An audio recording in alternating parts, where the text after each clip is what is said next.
Welcome to Agric Insight with Emmanuel. In today's video, we'll be discussing the step-by-step guide to setting up a successful poultry farm. But this time around, not just any poultry, we'll be talking about the laying beds, pullets, how to set it up. Now, there will be 10 things I would touch that would help you. If you go through the 10 of them properly, you will succeed in your poultry farm without hassle. The essence of this video, the purpose of this video is to eliminate trials and error, to give you some sort of guide as a new beginner or someone that is passionate about having your own laying beds at home or a small commercial farm. When you go through this guide, the 10 steps, you will successfully be able to get that done. Listen with rapt attention, take notes if you have to, as we go through the 10 steps to having a successful poultry farm. So the first thing we'll be talking about is the housing. You have to decide what type of housing you want to use for your layers farm. I have always preferred the battery cage system. If you're setting up the battery cage system, you still need to build a roof over them. For 5 cages, which can take about 600 beds, you will need a roof space, like a hall of about 15 feet by 45 feet. But I would also want to bring to your consideration that I've seen most people set up farms and then put wall it round. It's completely wrong. As a matter of fact, if you're using cages, you can only wall with mesh, but you don't even need a block of your German floor, and then you start mesh from the German floor down to your roof. You see some persons set up a roofing system and then they put something like a cape, like a cap on top of the roof without knowing the purpose. The primary purpose of that is to allow ventilation to come. But most people build it and then just put the cap and say it's a poultry farm without that ventilation. That ventilation in the roof is supposed to be about 1 to 2 feet to allow air to come in. And it is not necessary to put that ventilation if your hall is not wider than 50 feet.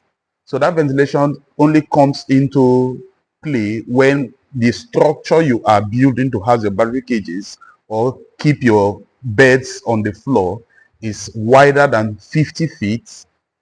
Then you now need that ventilation in the roof top.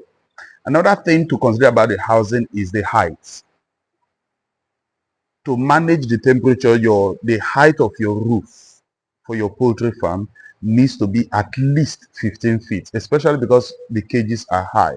Most of them are 3 to 4 tiers. So that is about the housing for your beds. If you want to use the deep litter system, every layer requires 1 feet by 1 feet to do well. So it means when you want to know the number of layers that will enter, let's say you have a 10 by 10 room, all you need to do is to multiply it. If your room is 10 by 10, you can only have 100 beds. When I first started layers farm, I had wrong advice from someone and I overstocked and I lost them until they got to the stocking density. In farming, we call it stocking density. If you overstock whether fish, layers, broilers, you lose them till they get to the density where it's proper for them to thrive. So that is about laying. Next, we'll be talking about funding the farm. Most people decide to set up farms without understanding how this works. You may be asking yourself, this amount of money I have, is it sufficient? There are certain ways to know. Number one, you check the cost of your beds, the cost of the structure, and then the third thing you need to do is the cost of feeding those birds and medicating them. All this comes together is what sets up your funding. For example, at the point of lay, 200 to 250 layers will eat 1 bag of feed, layer smash. every single day. So if you are saying I want 2,000 beds, you're talking about investing close to 10 bags per day to feed those 2,000 beds. So it's important you understand your funding. Right now in Nigeria, because of the current economic situation, the cost of the hot galvanized cages are quite expensive. So you check your cost, meet specialists, consultants to give you real-time cost of things. And then for the beds in the Nigerian market, the prices comes every Monday and people pick beds every Tuesday and Friday. So every week we know the cost of beds. Now, the next thing we'll be discussing quickly is choosing your type of beds. There are three types of layers. We have the Hako Brown, the brown beds. Those ones within a period of, if you buy them as day old chicks, from 16 to 17 weeks, they start dropping eggs. But the first set of eggs are scanty and then very tiny, like pigeon eggs, or not even big enough to get into the egg crates, and that will go on for a few months before they become mature. Then we have the black laying beds. Those ones start laying quite late, from 21 to 23 weeks, and then when they drop, their eggs are really mighty. And lastly, some of us, especially for those of you that want to raise it at home for personal consumption, I always advise you use broiler.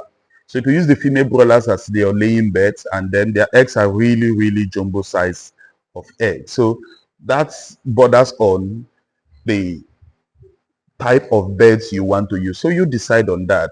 So the next thing we'll be talking about is deciding on the size of beds. If you're buying the cages, you set up your cage system. If you're using the cage system, most people prefer using point of lay. You will get point of lay from 12 weeks, 14 weeks, but don't go, I will strongly advise not to go beyond 14 weeks so that they can adjust the transportation and movement doesn't really affect them, especially for the Hako Brown that starts laying from 16 weeks and few days. So you decide that. If you are using the day old chick, it's a different management system. It means you have to raise them for about that time before they start laying. So you also decide which of them you want to use. And then the next thing we'll be talking is how to source your beds. If you're in Nigeria, there are a few hatcheries that we have the Zatec, we have the CHI, we have Ammo, we have a lot of other hatcheries. Some of them are excellent with broilers, some of them are excellent with layers, some with turkey. So you decide on the type, ask questions and know the exact type to buy. And then at different periods, each of these hatcheries have different challenges that they handling. So decide on the type of beds you want. And then the next thing we will talk, having sourced your bed, is the health management of your beds. If you get your day old chick, I always prefer most people start with day old chick because you are certain that all your vaccines have been handled because you will be responsible for a proper vaccination chart. If you need a vaccination chart for pullet, for laying beds, you can message me and then I will send you what we have been using. So you need a proper vaccination chart. Especially for layers, it's not something you need to go through the routine with Lasota, Gomboro, and other forms of vaccine, fowl pox, to make sure that when your birds are at the point of lay, you don't start losing them. So it is key that you go through a proper, thorough vaccination chart. And if I may add, when you're going through your vaccination, how you get your vaccines matter. Some of these vaccines need to stay in ice for a period of time. So try and use a reputable source in getting your vaccines so that you don't get vaccines that have already failed and then they still sell it to you.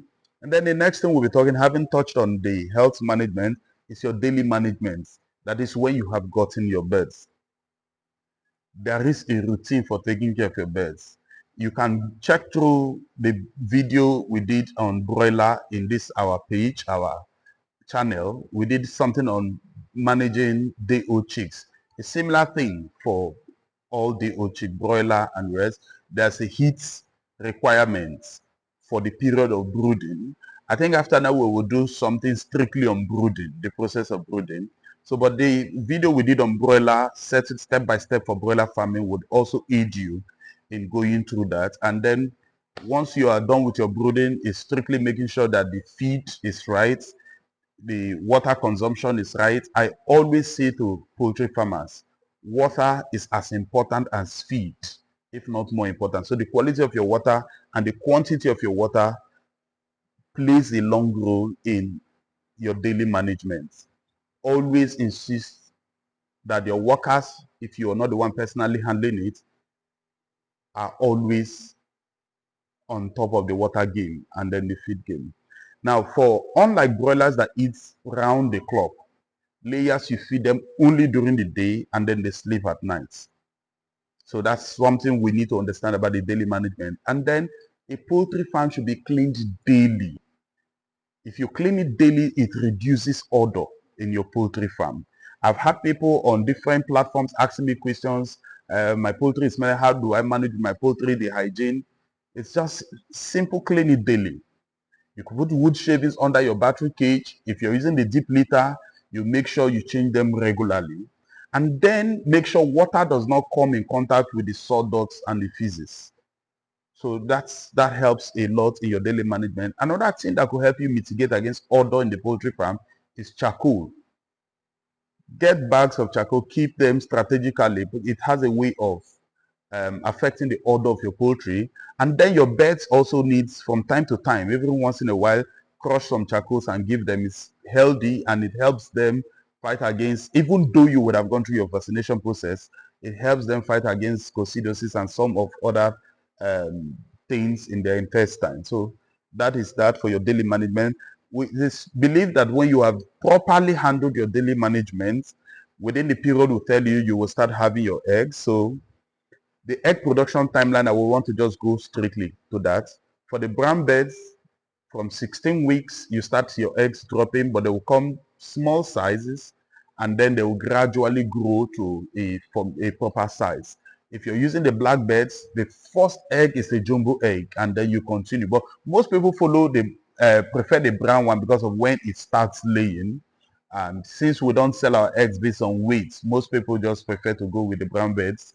Um, Also, spent layers. I mean, layers that have laid for 18 months to 24 months. We call them spent layers. It's easier to sell when you have the brown ones than the black ones. The reasons I actually do not know. And then most people rarely use the white layers, but you actually have all colors of layers you could use. So that's about the egg production. Now, it goes without saying that the ninth thing I would want to emphasize is your record keeping. Keep your records. There is a proper record. In fact, this morning before I decided to do this video, someone asked me on one of the social medias, I have this number of layers, this is the number of eggs, is it right? I want you to know that in a proper layer farm, you should have at least 85% egg lay rates. That is to say, 85% of your beds should be laying. If you have 100 layers, it means that you should have at least 85 eggs every day. That is when your farm is doing well. That is when you can break even. That is when the layers can feed themselves, meaning the amount of eggs you sell per day, a part of them will now be used to buy feed for the next day, and the other part becomes your profits.